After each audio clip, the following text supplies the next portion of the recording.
Foi na Biblioteca Municipal de Ferreira de Castro, em Oliveira de Azeméis, que a obra Cucugiani, Histórias e Memórias do Couto de Cucujens, primeiro volume, foi apresentada pelos seus autores. Walter Santos, somente em 1975, escolheu Cucujens para viver. Teresa Cruz Tebi veio viver para Oliveira de Azeméis, na mesma altura. Eu costumo dizer às pessoas que me fazem essa pergunta que eu estou em Cucujens desde 1975. Possivelmente aqueles que têm 30 anos não estão lá, e que nasceram em Cucujens não estão lá há tanto tempo. Eu fui em 1975 radicar-me na vila, notei que havia falta destas publicações e em 1983 editei e fui autor do livro Cucujens Antigo e Moderno. Na ocasião, a Assembleia de Freguesia pediu-me que apadrinhasse as dezenas, se não centenas, de ruas que existem em Cucujens e dei-lhes o nome. Claro está, eu sugeri o nome que foi aceito. Por isso, hoje vivo Cucujens como todos os cucujanenses. Das ideias ao lançamento do livro foram apenas 6 meses. Um desafio validado pelo autarca local. O lançamento foi um projeto rápido. A Junta de Freguesia de Cucujens aceitou o desafio que nós propusemos há cerca de meio ano de se criar na vila esta publicação. O presidente, no caso Simão Godinho, abraçou a ideia e incumbiu-nos de a levar a cargo. Por isso, embora o livro tivesse sido feito em 6 meses, estão neles com certeza conhecimentos de largas dezenas de anos que nós fomos adquirindo ao longo do tempo. Homenagear pessoas ainda vivas na freguesia era o mote inicial deste livro, mas a história da vila é também rica. Este livro surgiu de uma ideia do presidente da Junta de Cucujens, o Sr. Simão Godinho. Contactou-nos porque queria fazer homenagem a pessoas que ainda estão vivas. Nós, em conversa, tivemos várias reuniões e eu disse ao Sr. Presidente, há tanta matéria de Cucujens que ainda não está escrita. Nós já colecionamos assuntos de Cucujens, eu há 30 anos, o Sr. Walter há 40. Temos bastante matéria, por que não fazer uma revista anual? Ele adorou a ideia, mas disse, mas têm que incluir um bocadinho da homenagem. Disse, tudo bem, uns que já faleceram, outros que ainda estão vivos. Surgiu então a ideia de fazer esta pequena revista. Eu disse, bem, temos tantos assuntos de história, vamos começar com um bocadinho em cada ano. Ele concordou. Para quem não sabe, Cucujens, nos tempos medievais, era conhecido por Cucugianis. Lendo tantos livros e tanta pesquisa sobre Cucujens, aparece-me várias vezes em documentos antigos o nome de Cucugianis. E eu escolhi esse, porque geralmente aparece Cucugianis com J ou Cuculianis, mas Cucugianis com G é um bocado estranho. E eu disse, pois é este nome que vai ficar. Assim nasceu o nome Cucugianis. A capa, passei perto do mosteiro, olhei para aqueles azulejos e disse, isto vai ser a capa. Pedi ao Sr. Walter para tirar a fotografia. Assim nasceu uma capa. O interior do livro, portanto, começamos pelo mosteiro, a história mais antiga foi o mosteiro. Em seguida, se não estou em erro, foram os militares. Começamos por mais antigos, vamos dar prosseguimento até aos atuais, aos combatentes. A imigração foi muito importante, comecei pelo ano de 1834 no Arquivo Distrital do Porto, uma vez que em Aveiro só há a partir de 1882. Os anteriores, infelizmente, perderam-se num incêndio. Portanto, a imigração foi bastante importante para nós porque escrevemos esses temas também em Albergaria e em Estarreja. Vamos dar continuidade a isso. Fizemos um bocadinho de homenagens já no livro a pessoas que contribuíram para o desenvolvimento de Cucujens. Fomos buscar o hino, uma parte muito importante, e umas notas soltas. Claro, terminamos o livro com a secção documental para as pessoas terem a possibilidade de ver onde nos baseamos. A riqueza histórica deste livro deve-se também à colaboração de Paulo Costa, um homem da terra.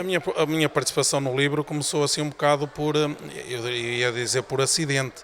O Sr. Walter já há algum tempo tinha-me falado que queria que eu fosse-lhe mostrar alguns marcos que eu conhecia, eu até conhecia praticamente todos, mas eu fui deixando a ideia andar um bocado assim, meio adormecida, até que ele agora em abril encontrou-se comigo, ligou-me, encontrou-se que também queria me apresentar a doutora Teresa, foi aí que eu fiquei a conhecer a doutora Teresa, que eu não a conhecia, e que rapidamente me contagiou a mostrar-lhes então onde é que estavam os marcos.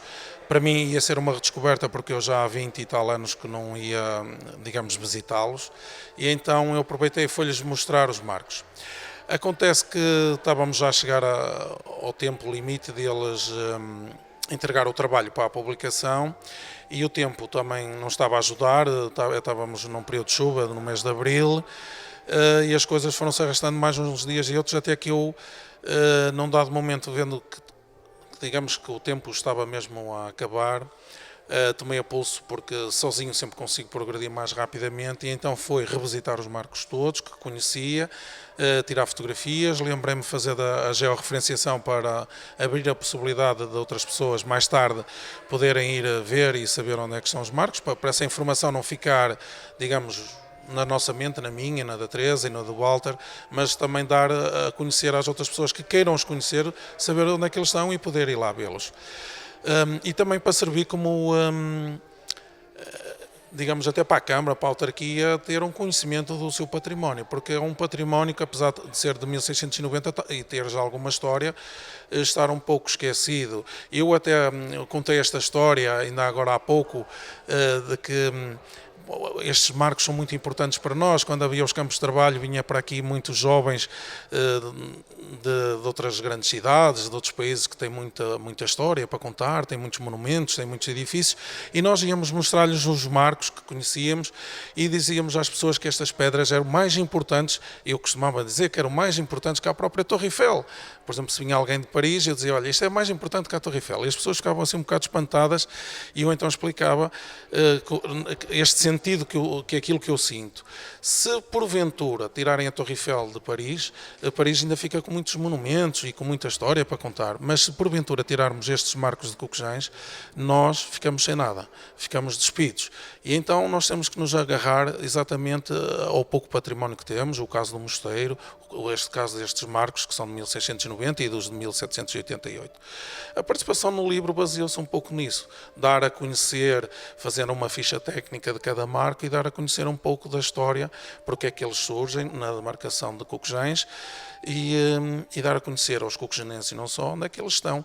A minha participação é singela, foi depois a convite da Teresa, que entendeu que o trabalho tinha alguma valia e que valia a pena publicar este trabalho, um bocado contrariado, que eu nunca, quando parti para ele, nunca pensei em publicá-lo, nem era para lhes entregar e eles fazer o que muito bem entendessem, mas ela entendeu que não, que eu devia publicar e dando-me os créditos, e eu só tenho de estar agradecido realmente a eles dois. A escritora e historiadora já pensou e escreveu alguns factos importantes e relevantes para dar continuidade à história sobre Cocujães. O próximo livro vai dar seguimento, não a esses temas, talvez um pouquinho dos militares e coisas ainda inéditas. Temos muita matéria e assim vamos continuar. Aliás, já tenho 25% do livro, do volume 2 feito. Praticamente foi isso.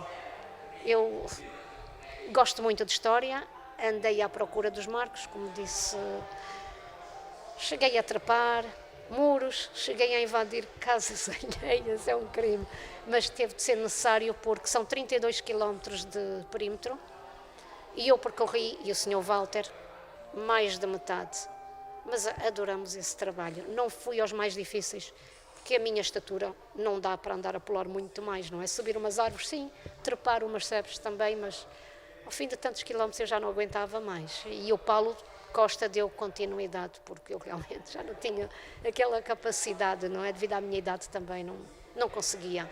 Mas foi um trabalho que eu adorei. Aliás, eu adoro arqueologia, adoro história, genealogia, tudo que seja de pesquisa. Colaborei na Voz do Caima durante 3 anos, com artigos históricos, no Cocujanense Online, no Correio das Meias, e adoro este tipo de trabalho. Espero bem poder continuar, uma vez que eu vivo mais na Inglaterra que em Portugal. Mas vamos ver o que é que o futuro nos dirá.